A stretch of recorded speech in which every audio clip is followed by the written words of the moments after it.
Bem-vindos a todos às primeiras conversas sobre fiscalidade automóvel organizadas pela Fleet Magazine e pela Vision Portugal. Vamos todos os meses conversar em redor da fiscalidade automóvel, muito em especial sobre a fiscalidade automóvel que interessa às empresas. Isto inclui naturalmente a fiscalidade para a mobilidade profissional em geral, uma vez que o transporte de pessoas e de mercadorias e a própria ideia do automóvel enquanto benefício ou complemento salarial vivem momentos de mudança. Em estúdio, o José Farinha, CEO da Vision Portugal, e eu. Para quem não me conhece, o meu nome é Rogério Lopes e eu sou editor da Fleet Magazine. E ainda para nos ajudar a conversar sobre este assunto, e é uma conversa que pretendemos ter todos os meses, contamos neste encontro com o Luís Lobato, da Randstad Portugal. E contamos também convosco, desse lado, com as vossas opiniões e com as vossas questões. O Luís Lobato é convidado para esta conversa porque a atividade da Randstad Portugal permite ao Luís ter uma visão abrangente da realidade das necessidades de muitas empresas, além da própria Randstad, naturalmente. Uma realidade nacional e internacional relacionada com as necessidades de mobilidade e com a importância que o automóvel assume dentro das organizações. De facto, a forma como se encara o automóvel não é igual em todos os países e empresas. Não é assim, Luís? Boa tarde a todos, obrigado pelo convite, Rogério. É um facto, temos aqui dois cenários bastante distintos. Aquilo que é o cenário nacional, o cenário português, aquilo que é o cenário internacional, das opiniões que vou recolhendo dos meus colegas gestores de frota pelas outras OPCOs no restante do mundo, principalmente na Europa, onde o uso da viatura como forma de complemento ao salário, como forma de salário ou de benefício até, é mais premente. Em Portugal aquilo que vemos é que a viatura atribuída ao colaborador ainda continua a ser um benefício que os colaboradores gostam de ter, que ainda preferem em detrimento, em parte, do vencimento. Isto, se calhar, no período pré-Covid. Agora, no período pós-Covid, começamos a ver, para já, que os nossos números de viaturas sob gestão na casa dos nossos clientes têm vindo a diminuir, porque as empresas, em primeiro lugar, querem reduzir custo, e o custo da viatura é um custo pesado para a empresa, até porque depois, como vai falar o José Pedro, há aqui o tema da fiscalidade em cima da frota é bastante pesado, e o José Pedro vai detalhar isso certamente. Outra das causas que a pandemia nos veio a trazer e que se verifica nos nossos números, como estava a dizer, é a diminuição do volume de frota, porque os nossos clientes, ou alguns dos nossos colaboradores, dos nossos clientes, preferem, nesta altura, vencimento em detrimento de ter uma viatura associada a eles. Por razões mais ou menos óbvias, não é? Hoje em dia a utilização da viatura profissional é feita de uma maneira muito menos intensiva do que aquilo que era feita no passado. E acima disso, obviamente, temos aqui o custo e a fiscalidade que o José há de... Exatamente. José, independentemente da forma pessoal como encaramos o automóvel, de alguma forma ainda de uma forma apaixonada, a verdade é que ele é encarado em algumas empresas como um benefício ou como um complemento salarial. E isso traz vantagens tanto para quem usufrui do automóvel como, em certos casos, para a própria empresa. Na atual conjuntura fiscal e com todas as alterações na mobilidade que estão a acontecer, ainda é segura essa forma de compensação? Boa tarde, Rogério. Boa tarde, Luís. Boa tarde a todos. Eu acho essa pergunta muito pertinente, porque eu acho que hoje em dia é preciso coragem para uma entidade patronal oferecer uma viatura a um colaborador e também é preciso coragem, e muitos colaboradores não sabem, para pedir uma viatura em vez de salário. Em Portugal, o automóvel tem sido muito castigado e paga tudo. Portanto, nós habituámos, quando começámos a crescer, o Luís é um bocadinho mais novo que nós, que os empresários de sucesso, os colaboradores de sucesso, eram aqueles que tinham carro da empresa. Portanto, e aquilo, de facto, era um complemento salarial. E o fisco, mal ou bem, tem vindo a castigar cada vez mais a utilização da viatura. Às vezes de uma forma mais justa, às vezes de uma forma menos justa. Agora temos alguma benesse com as viaturas elétricas, com as viaturas híbridas plug-in. Vamos ter a oportunidade, certamente, de abordar esse assunto. Mas, claramente, hoje é preciso alguma coragem porque o encargo fiscal sobre a utilização de um automóvel ou sobre a atribuição do automóvel a um colaborador é imensa porque tem tributação autónoma, tem limite muito baixo para a dedutibilidade dos gastos do ponto de vista fiscal, nomeadamente um dos principais gastos que é a depreciação do próprio veículo. E depois há toda uma penalização de tributações autónomas em cima de gastos aceites e gastos não aceites, que chega a atingir proporções inacreditáveis, e vamos ter a oportunidade de esmiuçar um bocadinho mais esse assunto. A alternativa será atribuir uma viatura a um colaborador, mas ser considerada uma remuneração em espécie. Nesse caso, há uma penalização direta para o trabalhador, embora haja, de facto, aqui alguma poupança fiscal entre um salário e uma atribuição de uma viatura como remuneração em espécie, porque a penalização não é tão grande quanto receber um salário para depois a pessoa ir comprar uma viatura, não é? Ok. Para ter mais ou menos uma noção, qual é a dimensão financeira que a carga fiscal pode ter numa frota automóvel? Ou melhor, começando, uma empresa média, qual é a dimensão financeira, o custo de uma frota automóvel? Estamos a falar aqui, 30% do custo de uma empresa, 40% em média, mais ou menos. Tudo depende do número de colaboradores e do número de viaturas da empresa e também dos limites das empresas. Mas eu acho que até vale a pena olharmos para o automóvel e percebermos que quando uma empresa compra um automóvel, paga imposto sobre o consumo, paga IVA sobre o imposto sobre o consumo. A seguir, tem um limite para a aceitação do gasto como gasto fiscal e, portanto, neste momento está limitado ao custo de aquisição de 25 mil euros, portanto, é o valor depreciável numa viatura. Portanto, todos os gastos de depreciação para viaturas que tenham um custo de aquisição superior a 25 mil euros não é dedutível, o IVA não é dedutível e, sobre todos estes encargos, há a tributação autónoma que pode variar, na melhor das hipóteses, dos 5% e, na pior das hipóteses, até aos 35%, sobre todos os gastos. Portanto, o peso que estes gastos fiscais do automóvel têm na estrutura de gastos e até na estrutura de gastos fiscais com a empresa depende, obviamente, da dimensão da empresa, do resultado da empresa e também da quantidade de carros e do valor de carros. Portanto, eu acho que não conseguimos dizer aqui que são 10%, 30%, porque é altamente variável. Mas, desculpa, José Pedro. Isto é um tema interessante porque quer para os trabalhadores em nome individual, os ENIs, ou para os empresários em nome individual, quer para as grandes empresas, quando vão fazer a avaliação na altura da compra da viatura, tem que fazer um TCO, que é um Total Cost of Ownership, que é quanto é que aquela viatura lhe vai custar por quilómetro. E depois podem extrapolar por mês, por ano, aquilo que for. A tributação autónoma ou o efeito fiscal em cima destas viaturas, normalmente é o segundo ponto, ou é a segunda rubrica de custo com mais peso a seguir à renda. Ou seja, a renda custa-nos, vamos imaginar numa viatura 500 euros, logo a seguir o custo que vem imediatamente a seguir para o cálculo deste TCO é a tributação autónoma. E a instabilidade fiscal que nós vivemos hoje em dia e que tem vindo a ser, diria, consecutivamente alterada ano após ano, Orçamento de Estado após Orçamento de Estado, não permite a quem está a comprar fazer uma projeção de frota a longo prazo. Porque não consegue, porque eu sei qual é o cenário à data de hoje e provavelmente o José Pedro vai falar no caso que nós conhecemos e que é público, de uma alteração que foi feita, enfim, a pedido de um partido com assento parlamentar para este Orçamento de Estado, 2021, em que por mudarem uma lei, provavelmente a pessoa no final dos 4 anos vai pagar mais 40 mil euros em viatura, que são 13 ou 16 mil em impostos, depois mais 13 ou 14 mil em tributação autónoma. Ou seja, quando se está a calcular o TSO de uma viatura, para um período de 4 anos, normalmente é o renting que se faz, é o renting que se faz, tem que ser em conta os impostos. E se houver uma instabilidade fiscal, quem está a comprar e quem está a gerir a frota não consegue chegar ao pé da sua administração e dizer este é o melhor cenário, porque atualmente a tributação autónoma e os custos fiscais sobre as viaturas são estes, mas no próximo ano nós não sabemos. Portanto, é uma incerteza muito grande. E para quem tem frotas com algumas dezenas ou centenas de viaturas,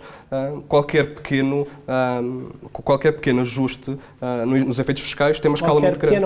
Qualquer pequena alteração tem um efeito exponencial. Luís, eu gostava de pegar nessa pequena alteração, porque de facto hoje em dia é impossível fazer planeamento de custos, nomeadamente no que diz respeito ao automóvel. E o melhor exemplo é exatamente esse dos híbridos plug-in.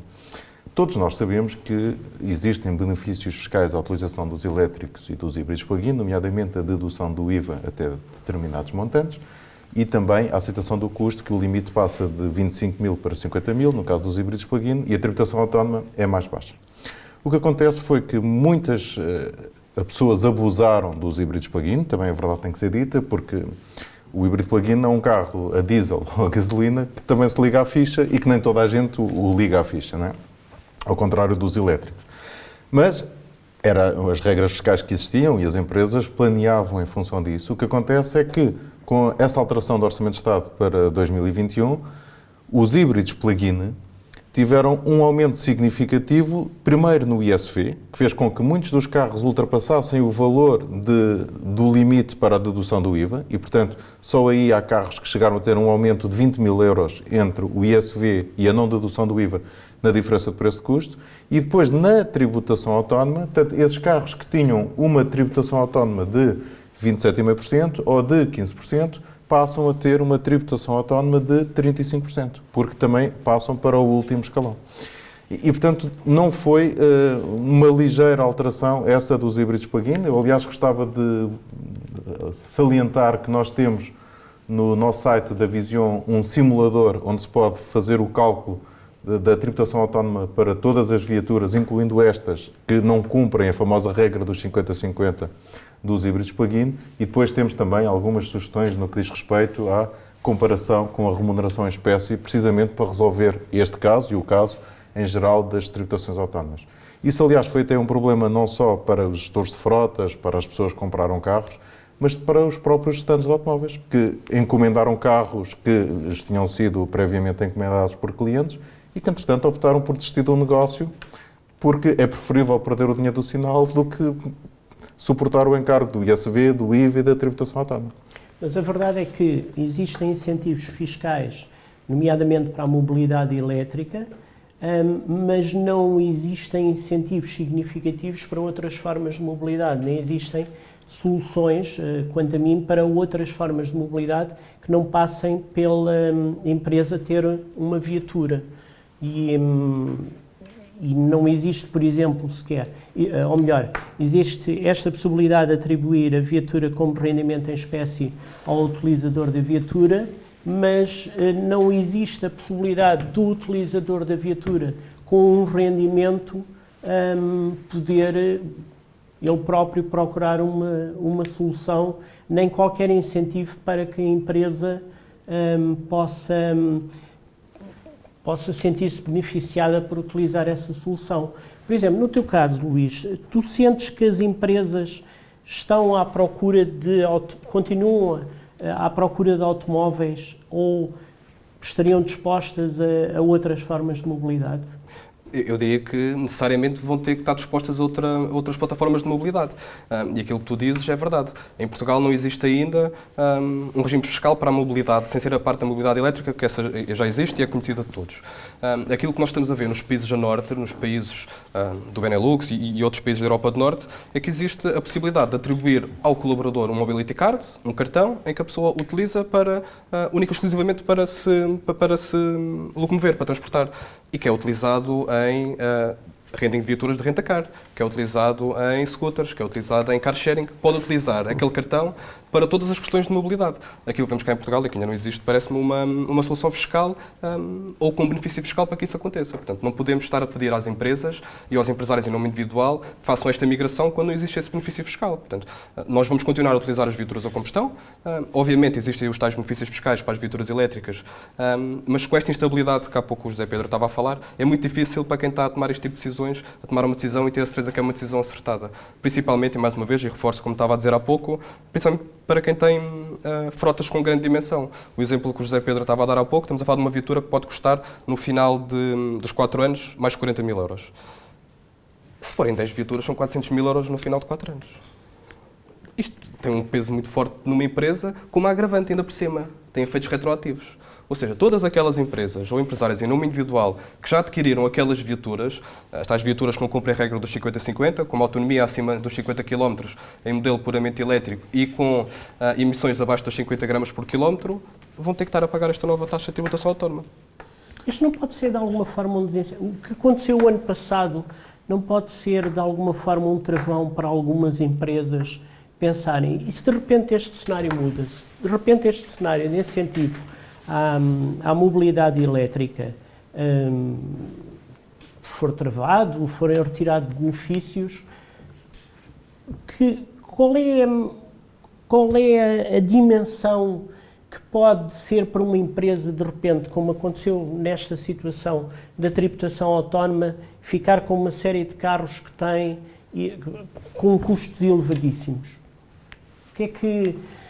Que solução é que poderá encarar de momento?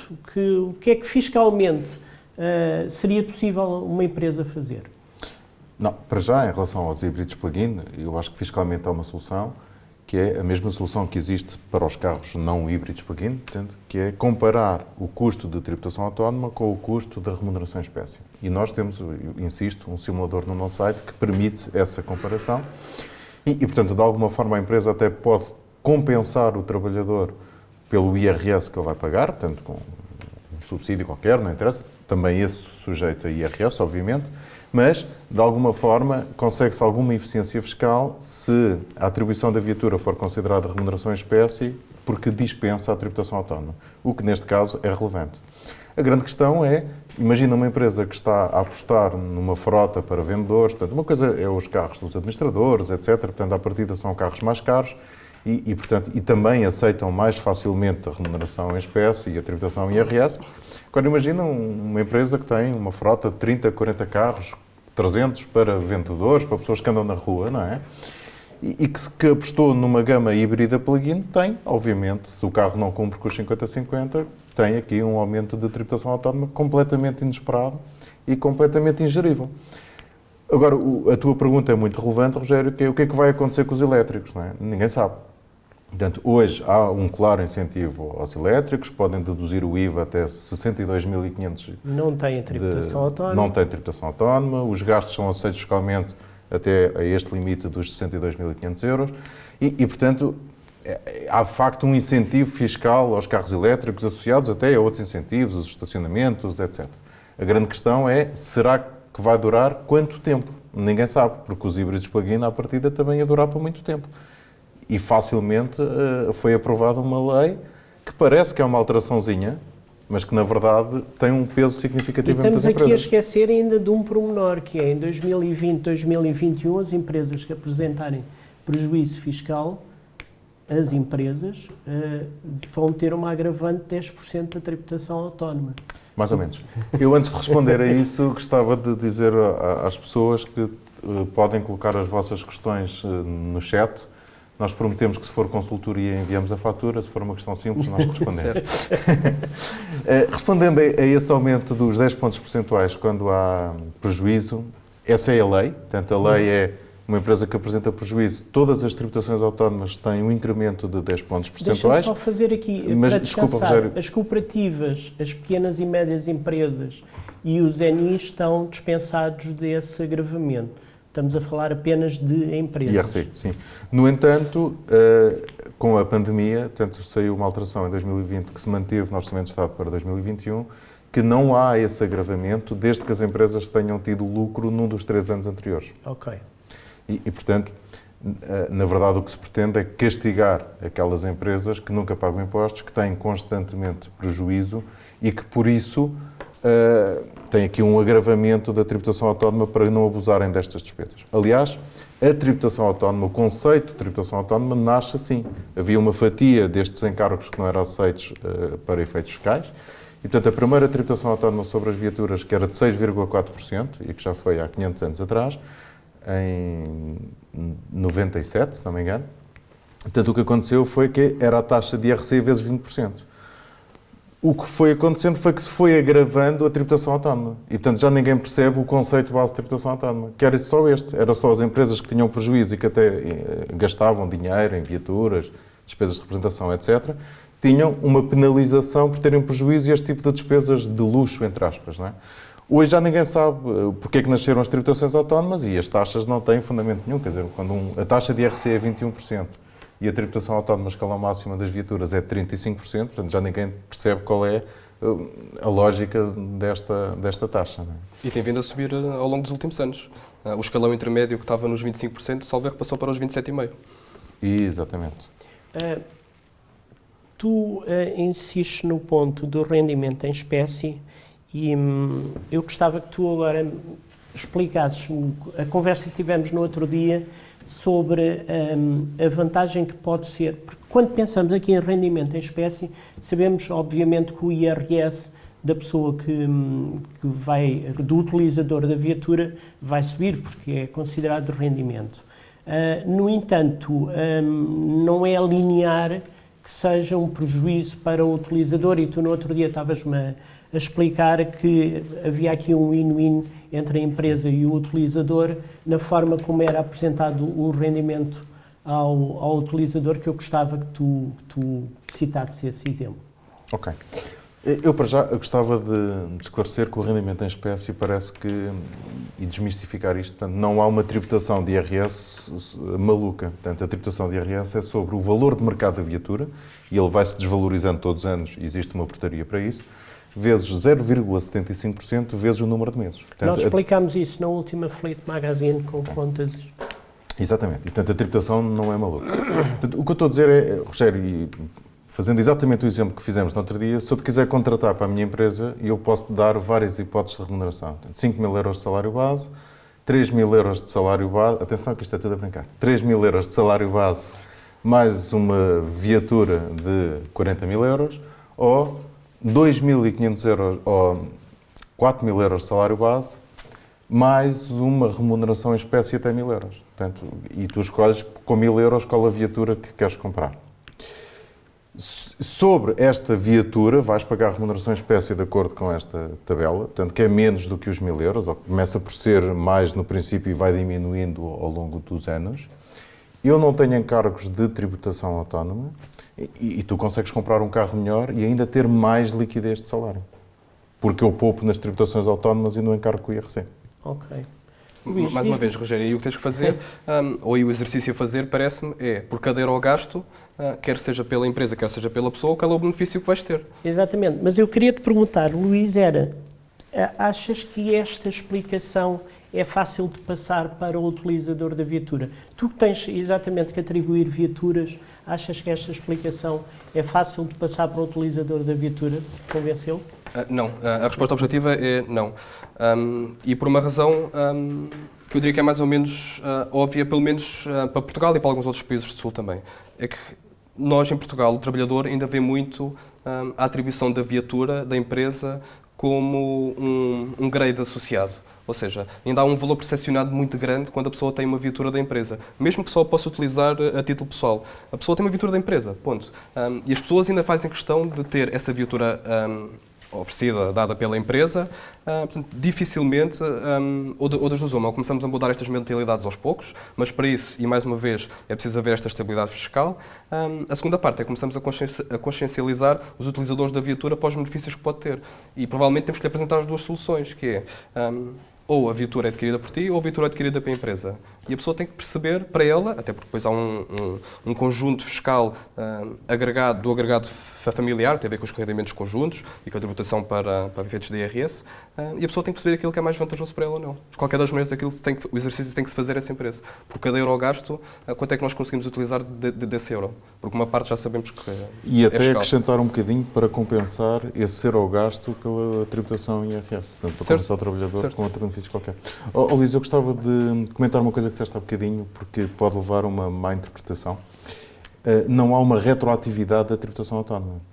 O que há é uma aplicação da nova tributação autónoma aos gastos incorridos daqui para a frente. E esses gastos incorridos incluem a depreciação de viaturas que tinham sido adquiridas lá atrás. Ou seja, a tributação autónoma é sempre aplicada sobre os encargos do ano em que estamos. Mas quem já tinha a viatura... Sim, tem um incremento de tributação autónoma. Certo. É só porque, tanto, não há, porque senão era uma inconstitucionalidade, não é nada disso. Portanto, não há uma retroatividade da lei, há uma aplicação dos encargos que são gerados lá atrás com a aquisição da viatura. Eu insisti a fazer a brincadeira de chegarmos de moto, de scooter ao estúdio, porque acredito piamente que o caminho daqui para a frente passe mais por outras formas de mobilidade que não apenas a utilização do automóvel. No entanto, alguns incentivos que tinham sido criados em relação à mobilidade, nomeadamente à utilização do car sharing e da bike sharing, das bicicletas partilhadas, que davam benefícios às empresas, deixaram de vigorar no Orçamento de Estado de 2021. Pergunto objetivamente, Luís, e voltando a insistir neste ponto, é muito complicado fazer as pessoas acreditar que há outras formas de mobilidade que não utilizar o automóvel, ainda que a utilização do automóvel tenha alguns incómodos, como estacionamento, como circulação urbana, etc., etc. É complicado. Não é difícil fazê-las acreditar, é difícil fazê-las aceitar essa nova situação de mobilidade. Porque acreditar, as pessoas conseguem, principalmente as pessoas que vivem nas grandes cidades, e em Portugal estamos a referir-nos especialmente Lisboa, Porto e Coimbra, existem estas soluções de mobilidade que podem ser utilizadas por qualquer utilizador, por qualquer condutor. Se formos um pouco para o interior do país, já não existem, e aqui, obviamente, o nosso negócio, a Randstad, está presente em Portugal, de Valença até Faro e também nas ilhas, portanto temos uma dispersão geográfica muito alargada e os nossos clientes estão dispersos por todo o país. É mais fácil, mais uma vez, educar as pessoas que estão nas grandes cidades do que as que estão fora das grandes cidades. Mas mesmo as pessoas que estão nas grandes cidades ainda veem a viatura como um benefício associado, como uma percepção de valor, que a viatura é delas e que as pessoas preferem continuar a utilizar essa viatura. Não me entendam mal, eu não disse deixar de utilizar o automóvel. Formas de mobilidade complementares ao automóvel, que hoje em dia muitas marcas automóveis estão inclusive também a ter trotinetes elétricas, estão a apostar em scooters, em bicicletas elétricas que até cabem dentro do automóvel. Passar essa imagem para porque as empresas têm que dar esse exemplo, de utilizar o automóvel sim, mas em trajetos urbanos utilizar formas complementares. E, por outro lado, também, aparentemente, o Estado, tanto quanto eu sei, e a resposta que eu obtive da Secretaria de Estado dos Assuntos Fiscais, é que esses incentivos deixaram de vigorar porque também não tiveram grande procura, o que significa que da parte das empresas também não foi utilizado este benefício. José, achas que é uma oportunidade desaproveitada por parte das empresas? Mais ou menos. Fiscalmente, sim. Claramente que sim, até porque entra na utilidade social, como entram os espaços sociais, e, portanto, são formas alternativas e simpáticas, não é? Portanto, é mais simpático vir de scooter do que vir de autocarro, não é? Portanto, e até é mais divertido, pelo menos algumas vezes. Tirando ali o facto de nós caímos ali atrás, mas não nos esfolámos. Mas aqui o grande desaproveitamento desse incentivo à mobilidade fiscal tem muito a ver com o que o Luís estava a dizer, portanto, com um conceito que não pegou e portanto, as empresas não aproveitaram. E depois, fiscalmente, também não é fácil, porque estes benefícios de utilidade social têm que ser para a generalidade dos trabalhadores, depois há os que dizem que não querem partilhar carros, há os que dizem que não querem motas, há os que dizem que... E, portanto, fica bastante complicado esta gestão.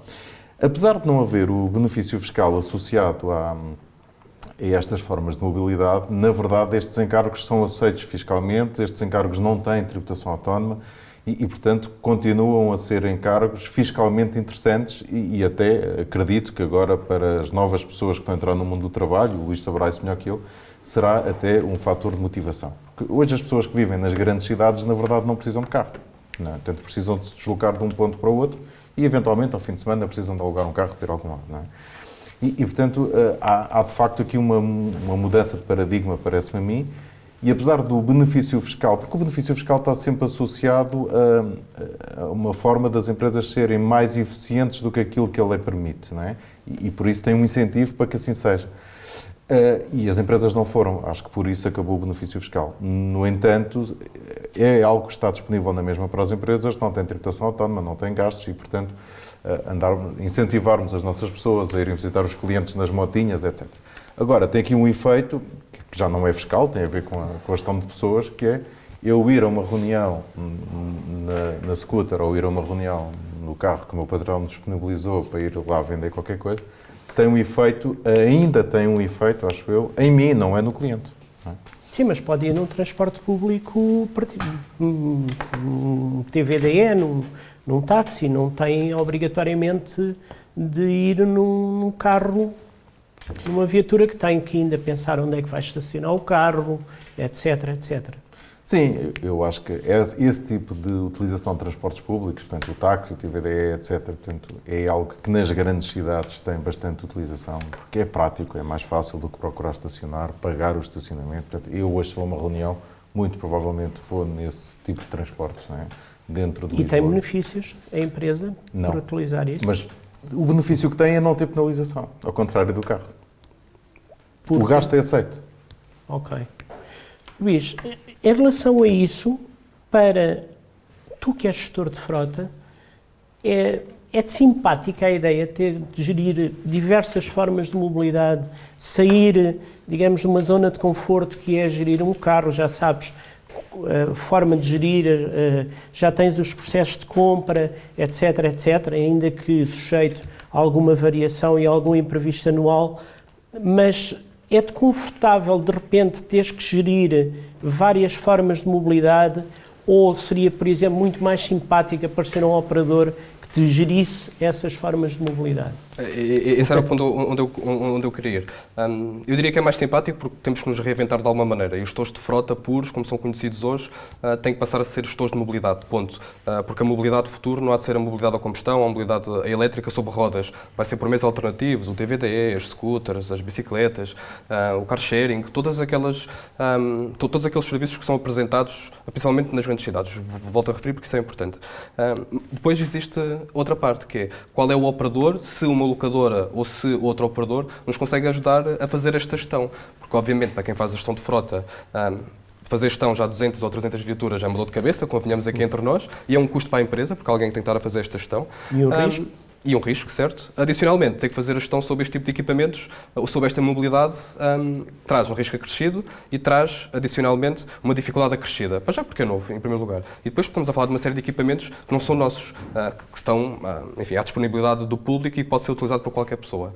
Portanto, tem que haver um parceiro, e aqui as locadoras, algumas delas, parece-me não, tenho por certeza que já o fazem, já oferecem condições de mobilidade, por exemplo, quando a pessoa fica com a sua viatura imobilizada e tem um contrato que a pessoa tem, enfim, uma viatura de substituição, muitas das vezes já não é a viatura de substituição que está em cima da mesa, mas sim a mobilidade daquela pessoa. Ou seja, a locadora já garante que aquela pessoa consegue ter condições de mobilidade e não precisa de ser através de um rentacar, pode ser através de outra solução que já exista, garantindo que essa pessoa tem essa mobilidade. É importante arranjar um parceiro que nos ajude a fazer a gestão destes equipamentos que estamos aqui a falar. Zé, dirias que o rendimento em espécie também simplifica bastante todo este processo? O rendimento em espécie simplifica, e eu tento haver aqui algumas discussões no chat, e desafio-vos mesmo a fazerem a simulação no nosso site para ver se compensa, se não compensa. Portanto, há aqui algumas conclusões já no chat e eu também concordo com algumas delas. Atenção à segurança social, porque pode ter ou não ter segurança social esse rendimento em espécie, mas isso também está esclarecido lá no nosso site, quando é que tem, quando é que não tem, e fazer a simulação com e sem segurança social. Também é muito importante no cálculo das depreciações da viatura, que é sempre a maior fatia para cálculo de tributação autónoma, percebermos a vida útil da viatura, se vamos depreciar em 4 anos, se vamos depreciar em 5 anos, se vamos considerar um valor residual. Atenção que este valor residual não tem nada a ver com o valor que se paga no fim do contrato de leasing, mas sim com o valor que não é depreciado, porque é o valor que nós temos a expectativa de vender o carro no fim da vida útil. Portanto, eu tenho um carro, tenho uma expectativa de o ter na empresa durante 4 anos, e daqui a 4 anos tenho a expectativa de o vender por X. Ora, este X não é depreciável ou não deve ser. E ao não ser depreciável, e até há um artigo bastante bom na Fleet, ao não ser depreciável, vai diminuir bastante o valor da tributação autónoma. Porque reduz imediatamente o escalão da tributação autónoma. E ainda tem uma outra poupança que por acaso não está no artigo da Fleet, que é, está, mas não está bem claro, que é quando vende a viatura não tem mais-valia. Portanto, se não tem mais-valia já não vai pagar IRC sobre um valor que ainda por cima foi sujeito à tributação autónoma. Portanto, vale a pena pensar bem nisto. Na verdade, vale a pena sempre falarem com o vosso contabilista. Exatamente, era isso que eu ia dizer. E como eu costumo dizer, quem avança para a decisão da transição energética e aposta em carros elétricos ou híbridos plug-in, façam bem as contas e pensem em termos de infraestruturas, porque senão pode sair mais caro. Neste caso, antes de avançarem para qualquer decisão, um aconselhamento fiscal, um aconselhamento contabilístico é sempre essencial. E, entretanto, passou o tempo, cá nos encontramos daqui a um mês com outro assunto, com outro tema. Obrigado, Luís, pela tua presença. Obrigado, Zé, encontramos então daqui a um mês para falar sobre isto. Muito obrigado, boa tarde.